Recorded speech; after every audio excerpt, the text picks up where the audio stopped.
Pernah nggak sih ngerasa capek banget karena terus-terusan berusaha bikin semua orang seneng? Rasanya tuh kayak kita lagi mainin sebuah game yang mustahil buat dimenangkan. Nah, dalam pembahasan kali ini, kita bakal bongkar sama-sama kenapa sih rasanya seperti terjebak dalam permainan yang nggak mungkin kita menangkan ini? Dan yang lebih penting lagi, gimana cara keluarnya? Oke, kita mulai dari sini. Filsuf Arthur Schopenhauer pernah bilang, kita mengorbankan 3/4 dari diri kita untuk menjadi seperti orang lain. Coba deh bayangin, 3/4 diri kita, itu besar banget loh. Kutipan ini benar-benar nusuk, nunjukin betapa mahalnya harga yang kita bayar, cuma buat diterima, cuma buat sama kayak yang lain. Kita menukar keaslian diri kita demi persetujuan orang lain. Nah, ini nih pertanyaan utamanya. Kenapa ya rasa takut ini begitu dalam, begitu mengakar? Apa sih yang sebenarnya bikin kita terus-terusan nyari validasi, bahkan sampai rela mengorbankan diri sendiri? Yuk kita bedah akarnya. Usaha buat menyenangkan semua orang ini ibaratnya kayak mencoba menangkap angin. Kita bisa ngerasain hembusannya, kita bisa lihat daun-daun bergoyang, tapi kita nggak akan pernah bisa benar-benar menggenggam angin itu sendiri. Ini adalah sebuah usaha yang bukan cuma mustahil, tapi juga capek banget dan bikin stres. Oke, penyebab psikologis pertama yang mau kita bahas adalah sesuatu yang mendasar banget dalam diri kita sebagai manusia. Jebakan mentalitas kawanan atau herd mentality.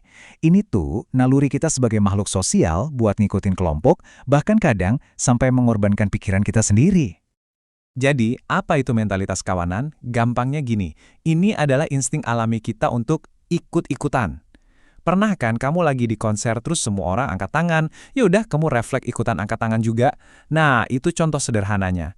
Identitas pribadi kita seakan-akan memudar dan kita cenderung ikutin aja apa kata mayoritas. Nah, yang menarik ada 3 pilar psikologis di balik semua ini. Pertama, teori bukti sosial. Kita mikir, kalau banyak yang lakuin pasti bener lah. Kedua, teori konformitas. Kita ngerasa ada tekanan buat nyamain diri biar diterima.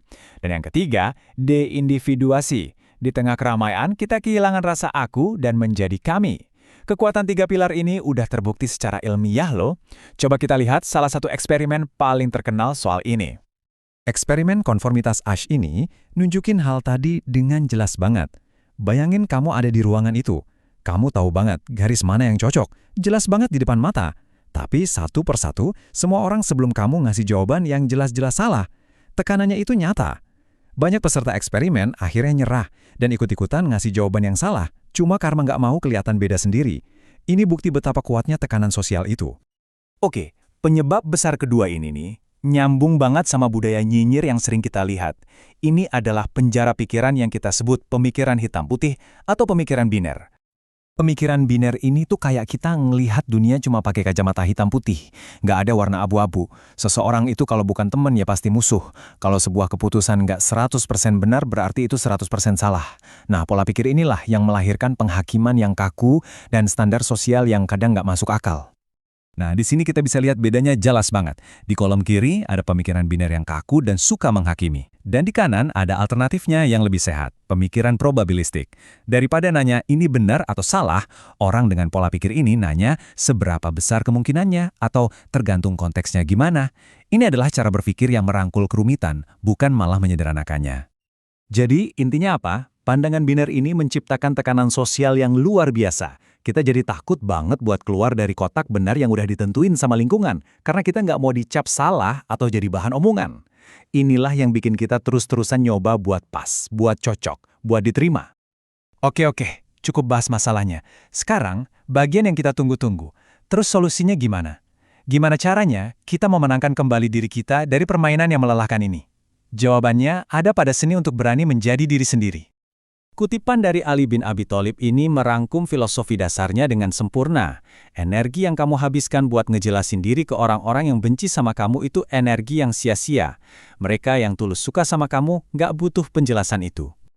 Nah, ini dia nih, sebuah ide yang jujur, waktu pertama kali baca, saya juga agak kaget.